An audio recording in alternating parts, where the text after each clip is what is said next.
We're going to commence with the Father Greenan tribute, and to do that is George Malamy from the Class 74, who's been really very much behind the scenes helping this cause and this Bible.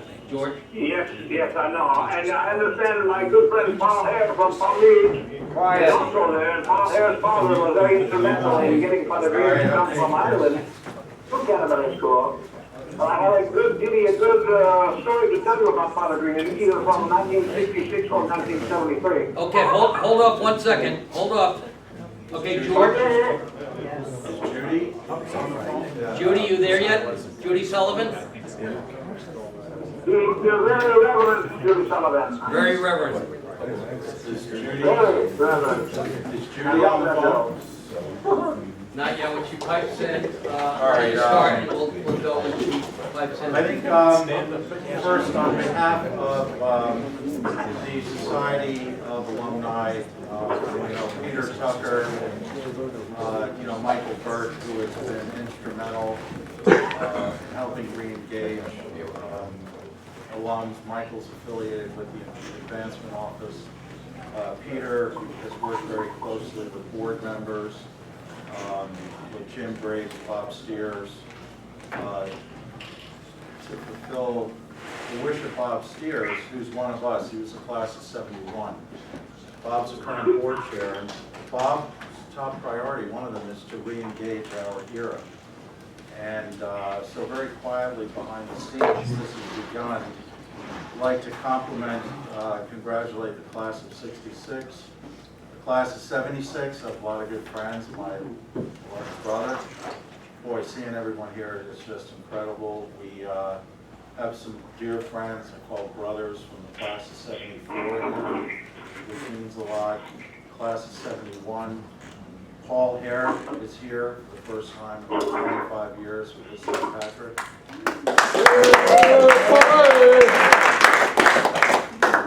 And is Scott Kelly here yet? He was. He was here. Well, I just want to say briefly, without Scott Kelly, none of this really would be possible. It was Scott's initial idea first to re-engage our class of 74. A lot of us had not been in touch since graduation. And a lot of us were like, oh my God, some said, what kind of experience did we have? Whatever Scott said, it doesn't matter. We got to get re-engaged. A lot of us have been through a lot in life, and my brother and I, for those on Long Island, 9/11, I will, lost friends.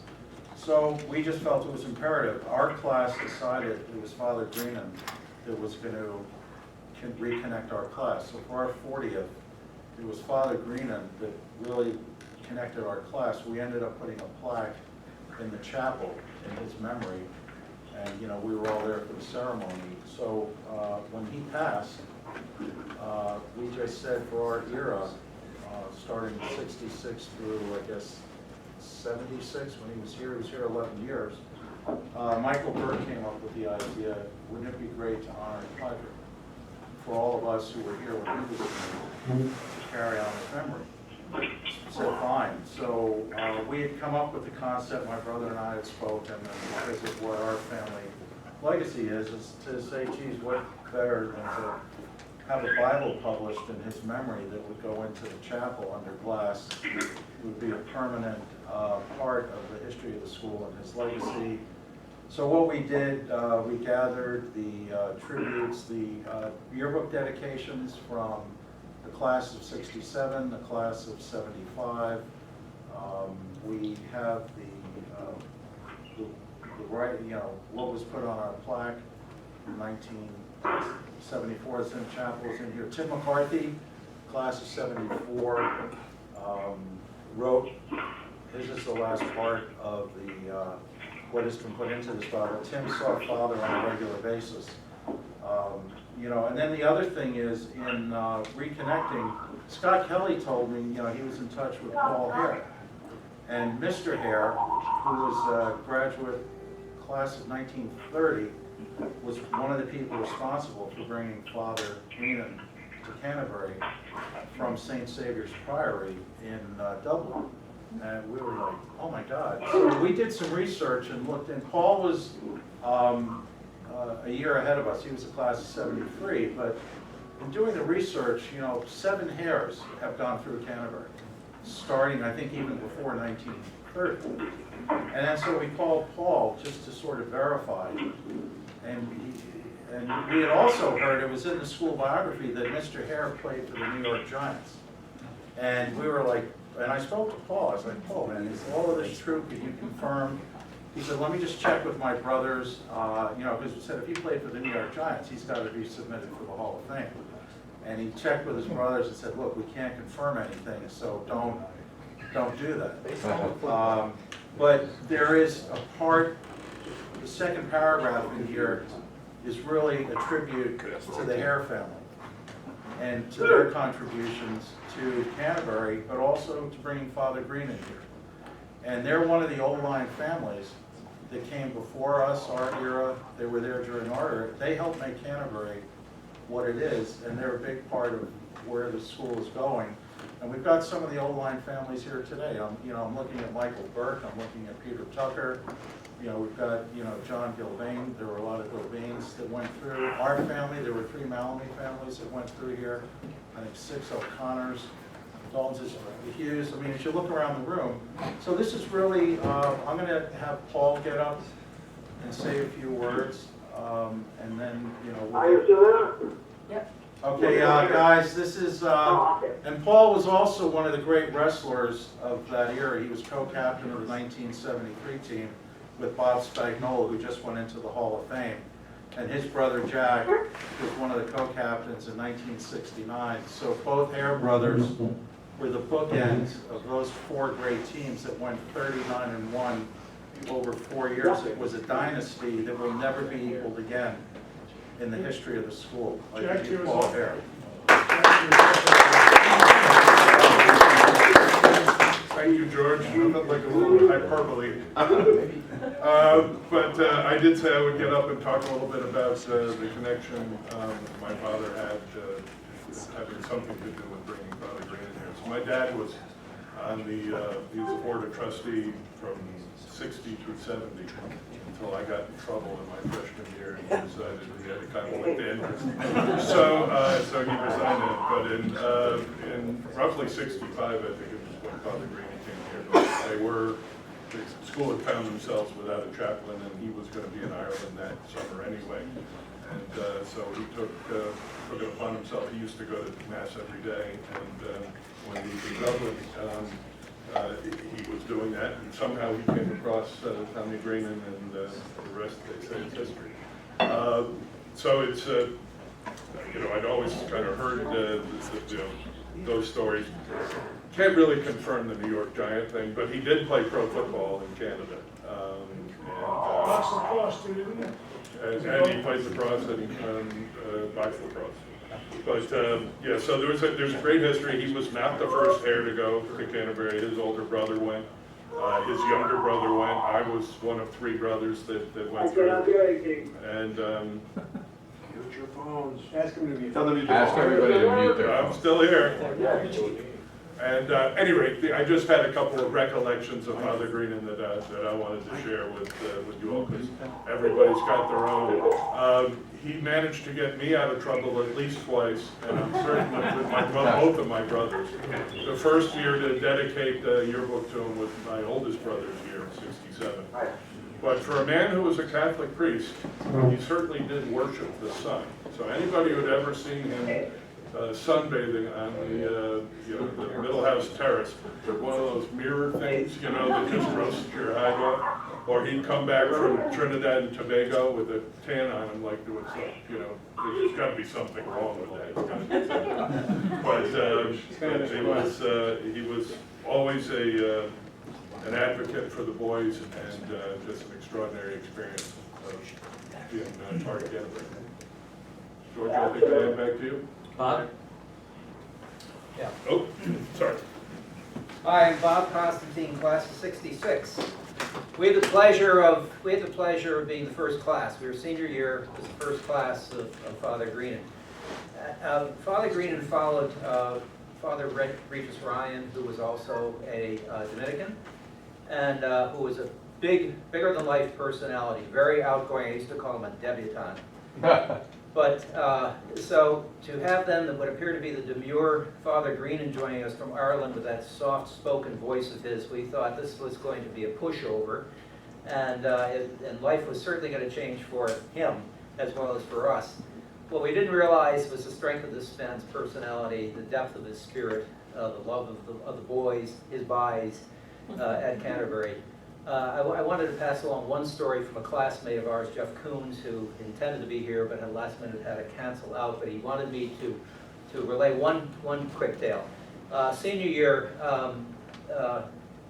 Jeff apparently successfully found multiple six-packs of beer, getting caught only halfway through the first beer, thinking it was a horrible waste to lose the others.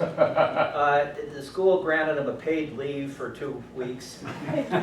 And upon his return to campus, it just happened to be he had his rotation for... Oh, anybody on the phone, would you kindly mute your phone? Thank you. So upon return, he was on the altar boy rotation, first day back. He also happened to be sitting at Father Greenan's table for dinner that evening. And Father Greenan, in his incredibly dry wit, announced to the table that they're nice to have Jeff Coons back today, and he's happy to report that at no time did Mr. Coons partake of the sacramental wine. Jeff did not know whether he was serious or not, and slid underneath the table until finally somebody decided to laugh. But in any event, he was a loving guy. We were fortunate to have him in our lives, fortunate to have been under his guidance, under his spiritual guidance here, and God rest his soul.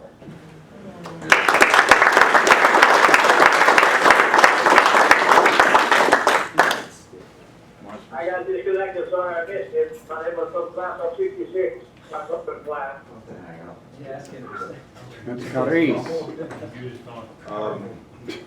All right, what I'd like to do is just very briefly explain that we have had published a Bible, special edition in memory of Father Greenan.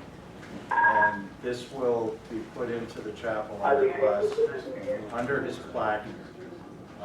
And we will also have everything that is in here about him, the tributes will be next to it so people can read it. What is also here is a section for everyone here to sign. So this will be the definitive Father Greenan Bible that will always be in the chapel.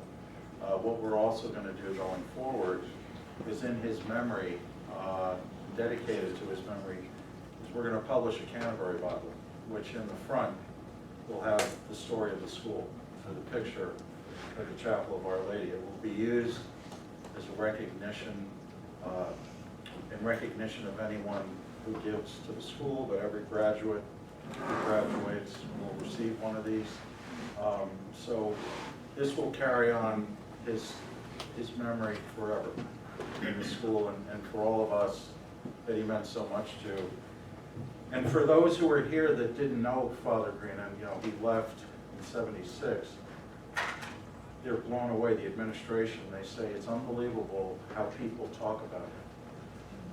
From all these years later, people talk about him. I said, yeah, because we loved him. You know, he was the one constant. When we were here, the country had been turned upside down. And, you know, we were sort of dropped in here.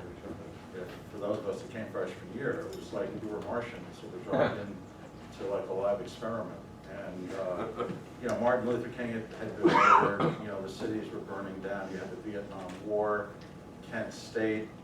Our sophomore year, the school went co-ed. And, you know, we realize now the courage of those first women who came here. And, you know, just awesome. And, you know, we're a better school now because we're co-ed. And so, you know, I'm not going to say anything really about Father Greenan. You know, he was a big part of my life, but there are people here who are going to be asked to get up and speak. But, you know, one story. Our dad believed in the model of Canterbury. He believed in having a chaplain with lay teachers. A lot of our parents' friends sent their sons to Cranwell, the Jesuits. Dad always took the path of less travel. A lot of their circle of friends' kids went to Holy Child private school. We went to St. Mary's, which was the Harrison. Well, as you know, Cranwell closed in 1975. And looking back, Dad made the right decision because, you know, this prepared us for the world. So I used to see Father Greenan whenever I'd go to Dublin or to Toronto or Wooden. And one of the things he told me, you know, blew me away. He thanked me and he said, you know, for all the letters your father wrote me while you boys were at school. And I was like, what? Dad, some of you know, was a prodigious letter writer. My brother and I received a letter every day of our 4 years here. Every day of our 4 years in college. It's the same letter. But he also communicated with Father Greenan. And in closing, one of my visits, he said, I want you to wait. I want to go get something to show you. He came back with this like long sort of spoon.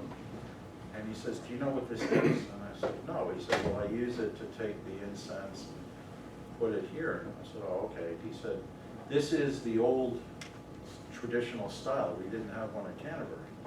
I said, oh, okay. I asked your father if he could get one made for me. Rob and I had no idea. And he said, George, all these years later, I cherish this. He almost literally knocked me out of my chair. That was Father Greenan to our family, to my brother and I personally who were here, and I think to all of us. So the next person I would like is, well, Jules Vio, Bob has spoken. Is Mike Steele on the phone? I'll get cut off. We dropped it because it was.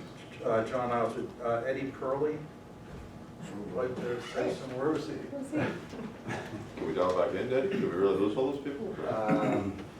Yeah, should we try or? Yeah. A lot of people, I mean, it's frustrating on their end.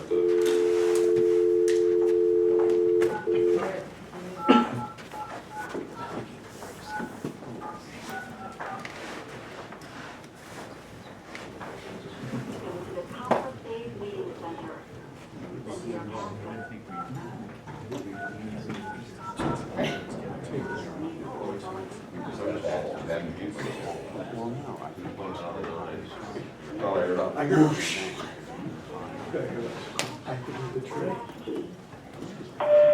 Cbury. When you hear the tone, you will be the seventh person to join the meeting. You know what? I'm not gonna class. Hey guys, No, I don't, sorry. sorry for the breakup. Please keep your phones on mute. And we're gonna work through just some stories about Father. Great.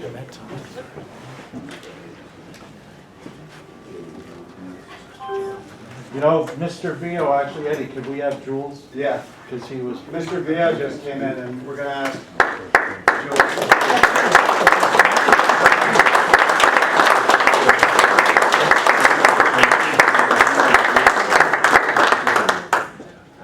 Just said, building Vio's there? Coming.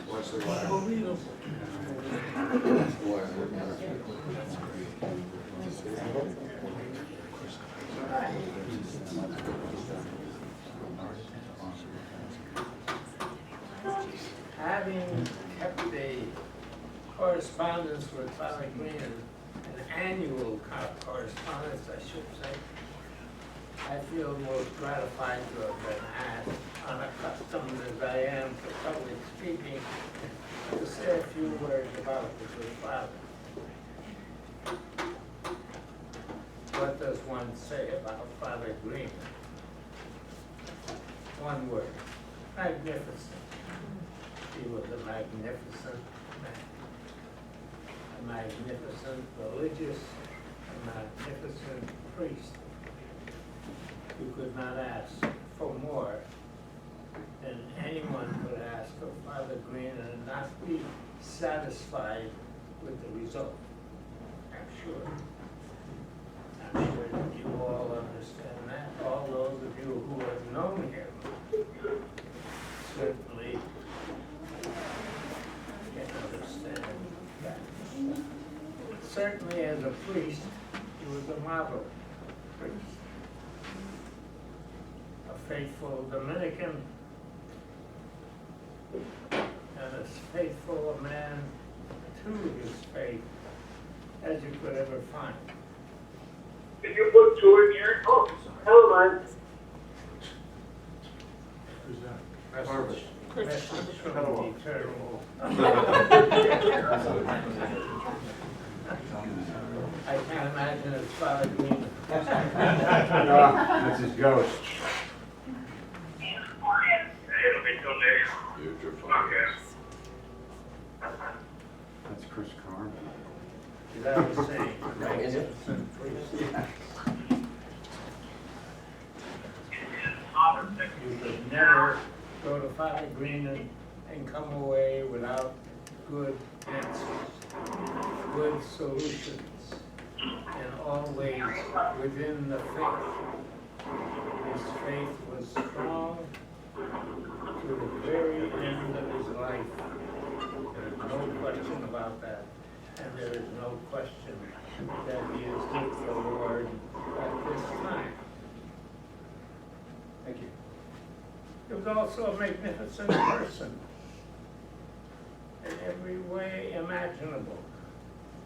As all of the students who have had him here and who have known him here can safely answer.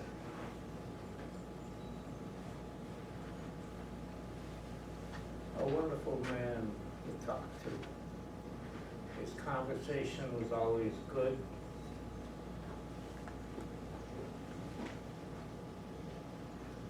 His humor was outstanding. He loved people, and people loved him. No question.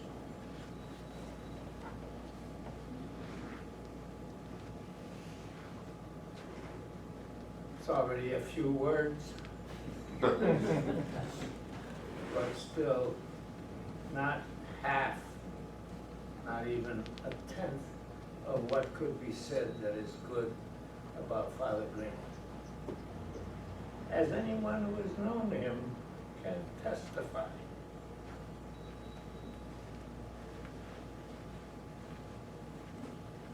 I am sure that I don't have to close this few words with "May he rest in peace," because I know he is resting in peace, and you know that he is resting in peace, and I certainly hope that all of us can say what the good Lord said when Father Greenan showed up. Welcome.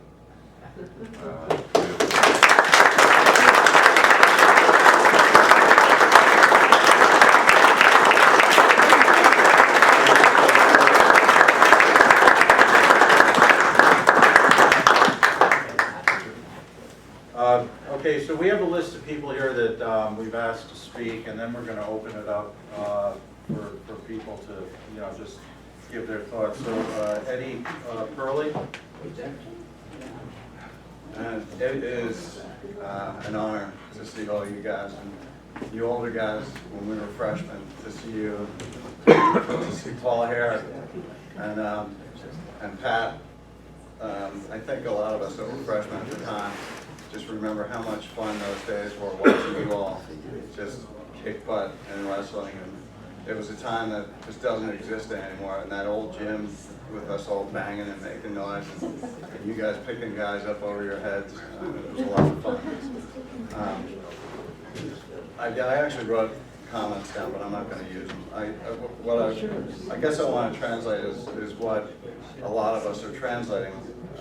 Father was somebody that I think, and I think a lot of us think, loved us unconditionally.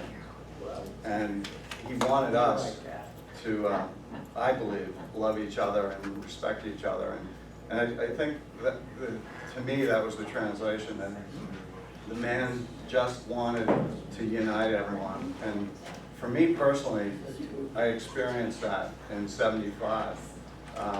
You older guys wouldn't know, but my life went on just like everybody else's, but in a flash. Father became the most important person in my world. I was found on the floor having had a natural stroke, a head bleed. I was on President's Weekend, if you remember that, when we'd all take off. And I was with a buddy, I was with John Rice, who maybe some of the hockey guys would remember. And I went to New York. It was touch and go for 3 weeks. It was what I learned afterwards. It was what you would imagine, a live or die type of situation. And what Father did for me, I had a younger brother on campus. He was a freshman. And Billy, I can only imagine, was a mess. We were very close. And Father united the campus in prayer for me. And essentially what he did was he gave my brother strength and belief that I was gonna get through this.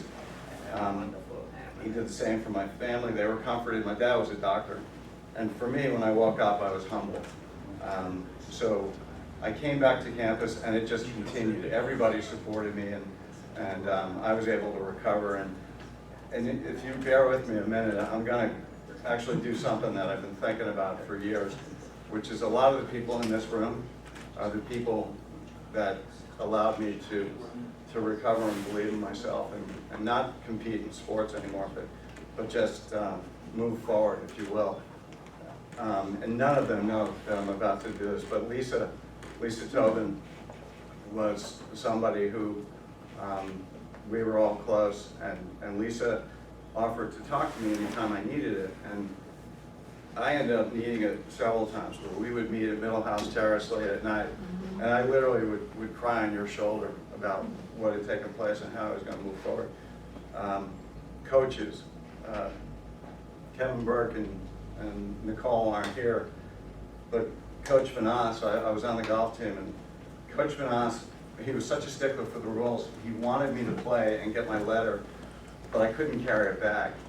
So he spoke to the Connecticut Board of whatever it was, the Committee of Golf, and they said, you can have a caddy. That caddy was Pete Tucker, who waved his hand and said, I'll carry the bag for you. I mean, it's high school stuff, but to me, it just endeared me about, and this all percolated from Father, by the way, that I felt like everybody was behind me because Father was behind me, like he was behind all of us.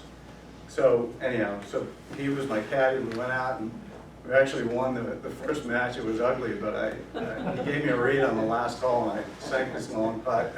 And it was a lot of fun. Like it was yesterday. Coach Burke, I wasn't a runner. I was a soccer player, but I went to Coach Burke because I couldn't run anymore, and I said, would you just take a look at what's happening to me, and can you help me? And Coach Burke, he took the time to watch me run and then to give me some exercises and some routines. And I can't thank him enough. Coach Coffin and Bolin, same thing, they engaged me. Billy Haxa, my co-captain, he supported me always on it.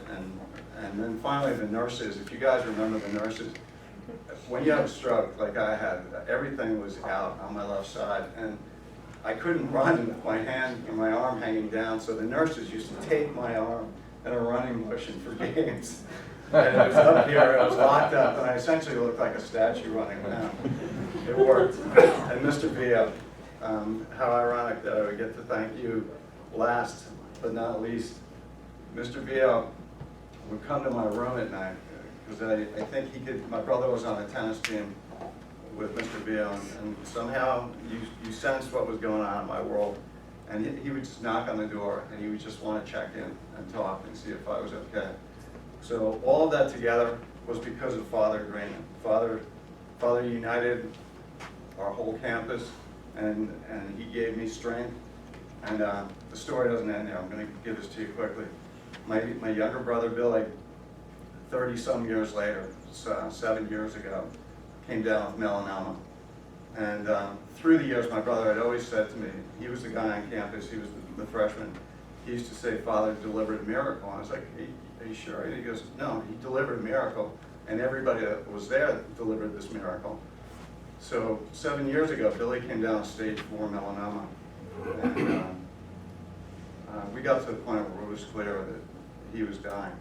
And I was desperate, like any of us would be.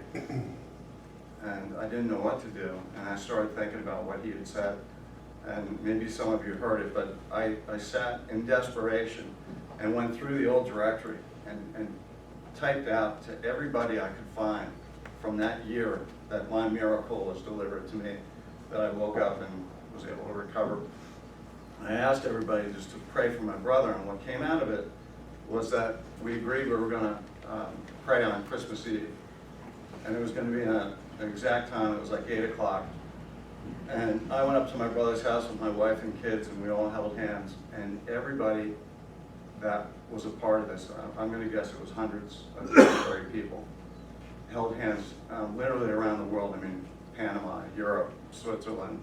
Somebody wrote in that they're at the top of a ski mountain. But the most important person that I want to leave you guys with is that Mike Burke, on his own, went to Father Greenan. He called him and got him on the phone. And he said, you know, Eddie's doing this for his brother Billy. He believes it needs a miracle, and would you pray for him? What came out of that was, Father said, I'll do more than that. Record my voice and, you know, play it for Billy. And I'm gonna kill his accent, and this is paraphrasing, but I think you guys will all recognize it. He stood with Billy that night, and Father's voice came on the tape recorder, and he said, hello, Billy. This is Father Greenan. Now, I understand, Billy, that you're not feeling well, but I want you to know, Billy, that I'm going to pray for you tomorrow and every day. And I'm going to ask the nuns and the priests here at St. Saviour's to pray for you too. And I hope you get well, Billy. But that's all. Bye-bye for now. And that was it. But what that meant to my brother was what it meant to me when he did the things for me when I had my stroke here. My brother found strength, he found peace, and he found himself closer to God. And I don't know how you can ever thank a man enough, but that's what Father means to me. Amen. Well,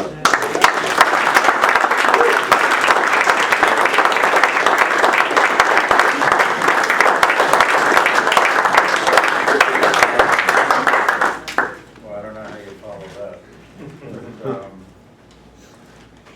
It was Joe O'Connor. Come up and say a few words, please. Are you supposed to tell me I was supposed to do this? Michael Burke, 300 plus. Father Greenan. Well, I was here from 1972 to 1976. I followed two brothers that were here, Tom and Ted. I had a brother that followed me, John. He only stayed for a year. It wasn't for him, and he went home and ended up graduating from Portsmouth Abbey. But I got to know Father right away, and I can tell you some really funny stories because he bailed me out of trouble, and I won't get into those today. Maybe they're not as funny as I think. But he was an incredible guy, and I had a lot of chats with him after dinner for whatever reason in his room, especially as a senior. And I just found him a very, very peaceful guy. He was just incredible. Ted and I saw him in Dublin years and years later, and you know, he hadn't changed a bit. He looked the same too. I mean, for a long time, the man just never changed. And he, you know, I don't know how spiritual I was when I was here, you know, and that exuded from him. I mean, you know, that's what the guy was all about. I just remember my Canterbury experience being defined by him, as well as classmates. You know, I say to many people that my best friends in the world are the people I went to boarding school with. Not necessarily college, but boarding school. And he was just one of those guys that you knew he loved everybody. And he was always kind of there. and not at the wrong time. You know, not like Mr. Breen in the woods when I didn't think he was there. He was just there, right? Yeah. He was kind of this spiritual guy that was there, and he did help me out. You know, right or wrong, he helped me out when I got into a bit of trouble and had to sit in front of some teachers, and for whatever reason, he vouched for me. And I remember that today because he didn't need to do that. And it almost bordered on being inappropriate, to be quite honest with you. I'm just making this stuff up as I go along. He was just an incredible guy. And, you know, it was much later in my life that I became more spiritual than I was then. And to understand the difference between religion and spirituality, which is very different today. But he was a guy that was sent from a power greater than all of us to make a difference in our life here. And I'll never forget him, and I love seeing the pictures of him here. They're just incredible, and that just kind of typifies what the man was like. And you know, it wasn't a big booming voice, and we all know his voice was anything but booming. But man, could he quiet a table of people when he spoke. And I think that I learned a lot from him. And for me, it was kind of a delayed reaction. I don't know whether I learned as much when I was here as I did afterwards, and then seeing him afterwards, and kind of reflecting on my entire experience at Canterbury, which when you're in it, you kind of get myopic and you're just kind of doing it, but you get away and you realize how important it was to your entire life and the foundation that it was. And to see Mr. Vio and Mr. Mandler, and you know, just incredible. To come back here. It always kind of gives me the chills when I come up Aspetuck Avenue. But it's always really, really nice when I get here. And I haven't been back here a lot, but I appreciate that I'm able to say something about him, and he's somebody that meant a lot. And I agree with you. If anybody is resting in peace, he certainly is resting in peace today. So thank you.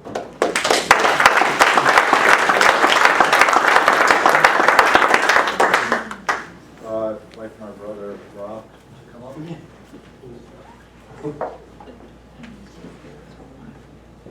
This is more of a story, I guess. But I got here in 1972 and graduated. We graduated in '76. So our 4 years, we had Father Greenan, and we had lots of fond memories and some great stories. And you know, besides him being our taxi driver in and out of town, we'd be at the Coach and 7, and he would pick us up. He'd drive us into town to get a burger, whatever it was. But I remember when we graduated, I think Bob had alluded to this earlier. In '76, we said, it was myself, Bob O'Connor, and Jeff Ball. We said, we're going to go to Ireland one day as a group. And it happened to be on our 40th birthdays, so that was 1998. So that's 22 years later. Now we had kind of fallen out of touch with Padre, because when he left here in '76, we were all somewhat distraught, because you know, he was the guy. He was the faculty member who was on the side of the students, and he was the guy that you could talk to, and he would listen. And as students, you make some not such good decisions when you're in high school. And, he was the guy that would tell you, don't worry, things will be fine. I understand that you had to go. Now, I couldn't believe Joe was in front of the disciplinary committee, but you had to go in front of the disciplinary committee. But he always was that soothing voice, and he was that fatherly figure. So we go over to Ireland, and part of our trip was just to go play golf. So we flew into the West Coast.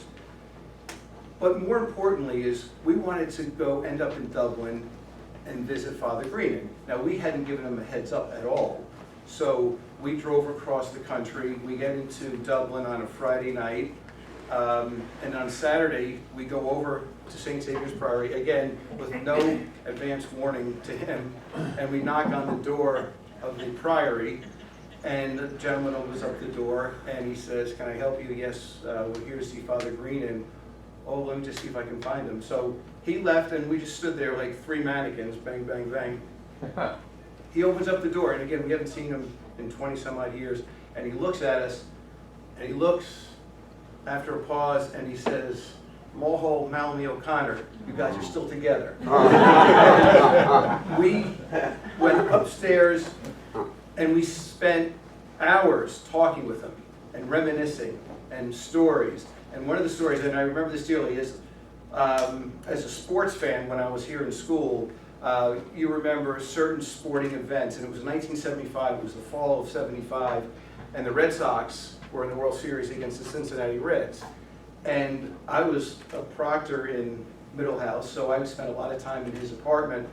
And we went in there, it was a weekday night, and the Red Sox were playing in, I don't remember what the game was, but it was the game when Carlton Fisk hit that home run when he kept like pushing the ball to stay fair. Game 6. And it's like, Game 6, thank you, it's the Red Sox fan. And it was one of those iconic sports moments, but I remember we were in his apartment, and he kept telling us, boys, it's a school night, you have to get back to your room.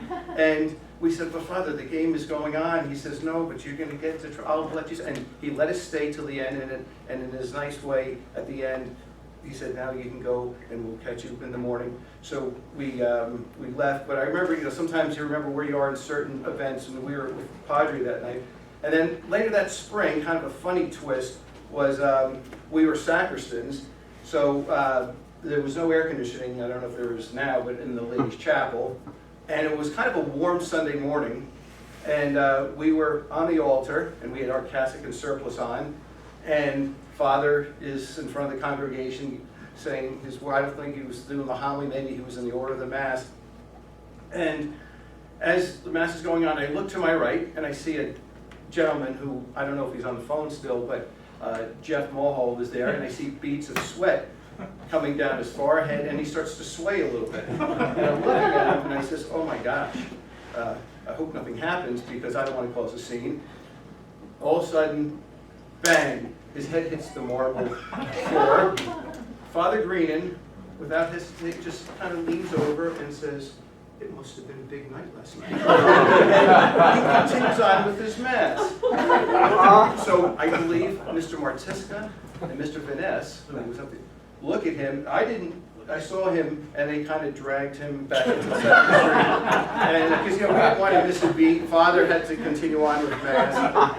And then when we got inside, he had said, so Jeffrey, what happened? Oh, I think it was the heat. He says, we know better. But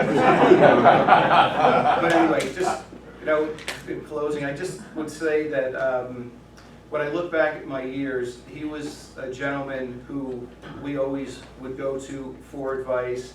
His door was always open. Initially, when I first moved into Middlehouse, I would knock to go in, and then by the second or third week, he says, Robert, you don't have to knock, you just come in. And we spent a whole ton of time in there. He would feed us, and he was just a wonderful man. And I look back at the memories that I have here, and he's very high on the list, and miss him dearly, and he was wonderful to our family, and I'm so happy that we have this tribute for him today.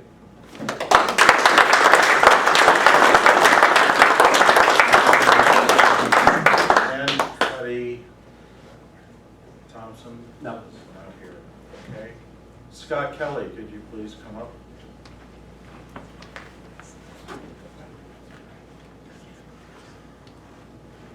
Hi, everyone. Unlike Joe O'Connor, I was a very spiritual man.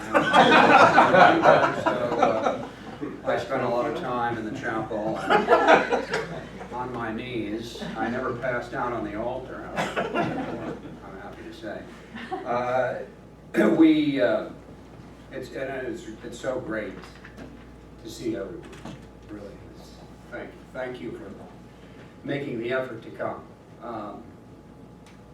In 2014, we had our 40th reunion, and I was able, believe it or not, to get close to over 30 of our people back, both men and women, and it wasn't an easy task, and George was helpful as well. So, and the rallying point was really around Father Greenan. If you haven't seen it, we installed a plaque in the chapel. You can see it as you walk in his honor. And everyone has stated the reasons why. He was, he loved the student. He was our fan. And if you recall, this was some interesting times here, and, you know, a lot of us were under duress from certain members of the faculty, so I'll leave it at that. But in any case, you could always count on Father Greenan to be there for you, and I think everybody has clearly stated, you know, how he's, you know, touched their lives. I'm so glad to see Mal Cleary, because I can hear Father Greenan's voice in that Irish lilt going, Malachi Cleary, Malachi Cleary. And he loved to just say Mal's name, because it's such a fine Irish name. So that's one of my memories. A lot of people had tea and toast in his apartment quite frequently, and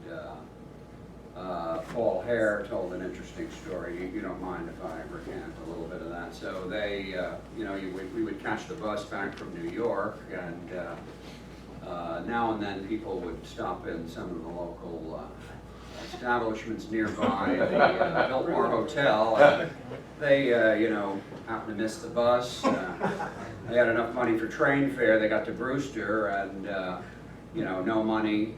Who did they call? Father Greenan.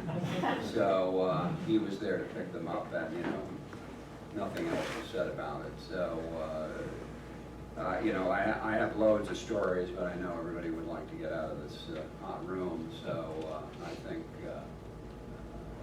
I want to say Tim McCarthy has been instrumental in really connecting me to Father, because I went over in 1990 to run the Dublin Marathon, and he said, Scott, you got to go see Father Greenan. So I went over, looked him up, and I have a great picture, which I've put it up on Facebook several times, and if you haven't seen it, you know, tap me on the shoulder and I'll send it to you. But so that's the last time I got to see him. I went in '98 when I was over there. He wasn't available. And Tim, we shot a video of remembrances, kind of like what we did today, and Tim, we videoed that at our 40th, and Tim took that to Father Greenan in December of 2014, so a good year before his passing, and showed it to him. And although his hearing wasn't great, his mind was fine, and his eyesight, and I know he was very appreciative of everyone's sentiments. So, you know, God bless him, and as he would say, God bless you all for being here, for your happy reunion to 76 and 66. Thanks.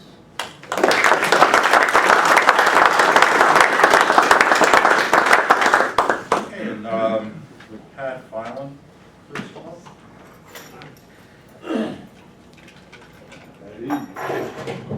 Hey, buddy. This is the second time I said something on behalf of Father Greenan. The first time I was a senior, and I was a sacristan with George, and we got wind of it being Father Greenan's birthday. And we said, wouldn't it be a good idea? Well, I should back up by saying, this is a fine Catholic institution, but in 1974, attendance at Mass was something less than 100%. We said, wouldn't it be a nice idea to get everyone to come to Mass and we wish him happy birthday? So I remember going through Middle House the morning of that Sunday morning, around 8 o'clock, and I encountered two types of people. People who were getting up at 8 o'clock and people who had not exactly got to bed yet. But we got him there, and we got him to Mass, and we wished him a happy birthday. And it was a very, you know, he's a person that gave a lot, but didn't really seem to receive a lot. I think he was touched by that because we all applauded for him. And everything I hear about Father Greenan makes me think that everybody had a special relationship with him. I thought I had a special relationship with him because I was a sacristan, and my parents were from Ireland, and my uncle lived in the same community in Ireland as he did.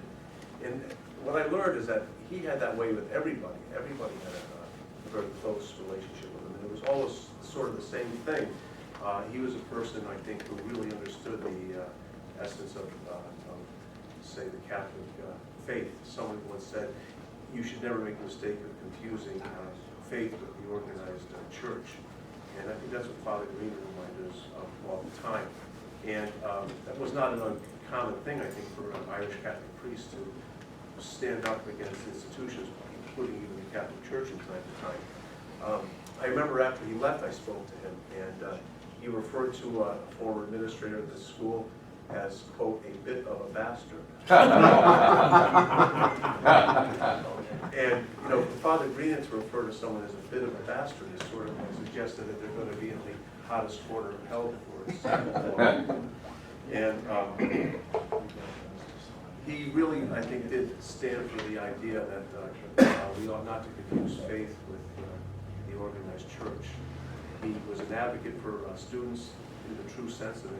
Everybody has the same story. You can go on and on and on about rides from Brewster, or God, I remember once he gave us a ride from downtown, and we were coming up a hill, and there was this clanking noise that sounded very much like beer bottles in someone's Canterbury sack. And he said, "What do I hear there?" And we said, "Oh, we just have some soda here, Father." And I said, "Okay, very well, as long as it's not contraband." I didn't probe any more than that. You know, a lot of us remember the Palace Theater in Waterbury. It wasn't just Brewster he picked people up. He went to the Palace Theater in Waterbury. Scott, what was the name of that bar that you never went to? You're where your true love is still waiting for you, Patrick. Sean. Yeah. But I guess he really helped. You know, whatever the graduation rate was here, Father Greenan certainly played a big role in keeping it at a nice level. Because I think he all the trouble with Father Greenan. And I remember the last time I ever talked to him, it was about 8 or 10 years ago, and I was going through a very tough time in my life. And out of the blue, I hadn't talked to him years and years and years. I found the phone number for St. Saviour's Priory. I called up, I left a message. I got a message back saying he's around tomorrow at 5 o'clock, he'll give you a call. He called me back and I told him my situation. And he started telling me a situation that he had. He said, you know, I have been dogged by this or that or whatever it was, and I've been praying very hard for a specific outcome. I want things to come out a certain way. That's what Father Greenan said. And he said, in the end, it didn't come out that way, but it came out a way much better than I ever could have envisioned. And I think that is sort of the essence of the spirituality that Father Greenan left me thinking about, that we don't pray for specific things. Somebody once said we pray to know God's will and have the courage to carry it out.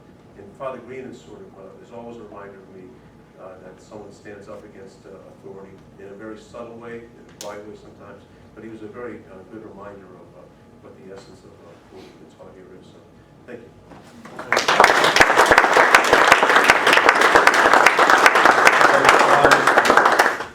We're going to have one more speaker, and then we would like everyone to sign the Bible. And I think we'd also like to get a picture of everyone here. I know there are quite a few sacristans who are here, and we'd like to also get a picture of the sacristans. And I just, in closing, before I ask Mal Cleary to speak, Pat mentioned something about Father, and the sacristans, we were at Mass every Sunday, but it was his sermons where he really stood up for us. And it was a difficult time, and every Sunday the place was packed because he was on our side. And I think it was one of the reasons he was asked to leave in 1976. And when that happened, all of us were devastated. And for me personally and for all of us, I feel this is our way of saying, Padre, we love you, welcome back, you will never be forgotten. And Mal, would you please come up?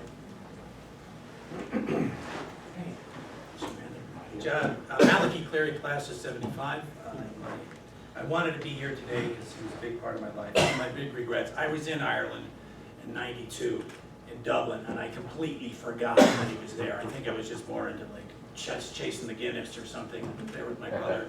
And I got home and realized that he was there. I sent my son, my namesake, to visit him. By that time, he wasn't receiving people, but my memories of Father Greenan. I was a sacristan. I was more like a lacristan. He kept telling me I needed to show up for 12 o'clock Mass. I go, oh, really? Okay, nobody gave me that in the manual, but so I tried to do that a little more. I remember his theology classes, where of course he'd get on the subject of sex.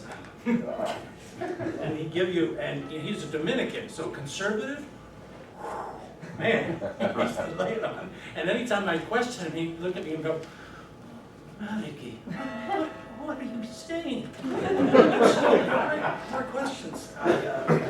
he did, he was a big man, I don't know if you remember that. Yeah, He was a yes. big man, he was in terrific shape. He used to bench press, I don't know, 200 and something pounds on that that horrible Universal gym down there. And then he'd put on his white robes and speak in this very high, sort of thin voice and high. And I remember his classes, he'd already been here about 7 years, and he would talk about, well, I was talking to someone the other day, and it made me rather upset. And what is that American expression where you're pissed off? And his whole body would shake. And he wouldn't even allow himself to laugh, because I guess that's considered too much. But his whole body would shake with this permission that he would have. But he was, it was troubled times. And I remember his apartment being used like the medieval church, various miscreants and criminals and thieves after the sheriff chasing them right to the precipice of the old medieval church, and they were not allowed in. A few times that I had tea with him, he would show me his lovely apartment, beautiful art, and I wish that I knew what I was looking at, because art history came in college, it was incredible. And then he would come over and show me his bedroom, which was this really Spartan affair. I don't know if you remember, it was just this board and a crucifix, and then he said to me, well, I hope to get to heaven on the strength of my bedroom. So thanks for asking me to speak. That's it, we've got 6:15 minutes, and it's great to be here. Great to see everybody.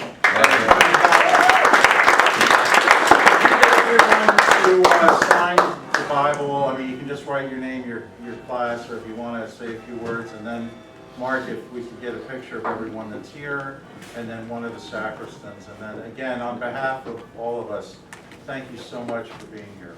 Thank you, everyone, for capturing the spirit and really anchoring this project. Has been George with his humble spirit behind the scenes with his brother Rob, getting the Bible together. It's a great memory. We all have our special memories. There are great emails going along. By the way, I'm Michael Burke from the class 78. And one of the string of emails that, my favorite quote, and I can't remember which girl said it, which class, my favorite advice from Father Green was, never get mad at your enemies. It will drive them crazy. And I remember he said to me once, Michael, you have a bounce. You must promise me to never lose your bounce. I lost my bounce at one point in my life, but I got it back, and I always remembered what he said.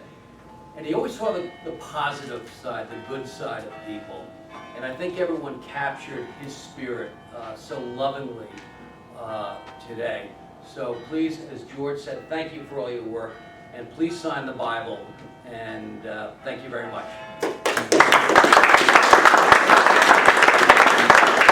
While you're waiting, it's funny, when Pat was speaking, I mean, all the things you forget. But, you know, coming here, this Walter Sheehan was headmaster, and he was a conservative Catholic, and the school before we got here had just been staunchly conservative, and then, you know, society exploded. And for whatever reason, my classmates and some other people said, you know, we shouldn't have mandatory Mass anymore. We think you should submit a letter to Mr. Sheehan and let him know that we should get away from mandatory Sunday Mass. I mean, what did I know?